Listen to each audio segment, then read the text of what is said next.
سوال ہے کہ کیا قبر پر پودے یا ٹہنی لگا سکتے ہیں؟ آپ صلی اللہ علیہ وسلم کی حدیث جس میں انہوں نے کھجور کے پتے لگائے تھے، دلیل بنا سکتے ہیں یا نہیں؟ کھجور کے پتے نہیں لگائے تھے اللہ کے نبی صلی اللہ علیہ وسلم نے، ایک ٹہنی تھی، چھوٹی شاخ تھی، اس کو آپ نے لکڑی اس کے جو ہے ٹکڑے کر کے دو اس طرح سے کھڑا اس کو دو ٹکڑے کیے اور ایک پر ایک لگائے. وہ بھی آپ نے کہا کہ میں امید کرتا ہوں کہ جب تک یہ سوکھتے نہیں ہیں ان کا عذاب ٹل جائے گا، مؤخر کیا جائے گا. تو اس سے یعنی قبروں کے اوپر پھول پتے لگانا، ٹہنی لگانا ثابت نہیں ہے.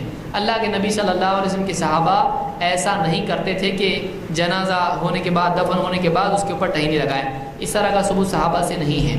دوسری بات یہ کہ آپ کو معلوم ہے ان کو عذاب ہو رہا ہے، ہم کو کیسے معلوم پڑا ان کو عذاب ہو رہا ہے؟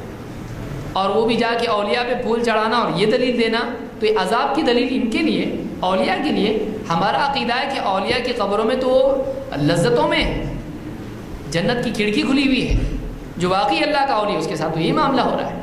اب اس کے اوپر ٹہنی لگا رہا ہے جاہل جا کر کہ جیسے وہاں عذاب ہو رہا تھا یہاں بھی ہم ٹہنی لگا رہے ہیں. تو یہ اولیاء کی شان میں گستاخی ہے، اولیاء کی شان میں گستاخی ہے. تو ایسا نہیں کرنا چاہیے.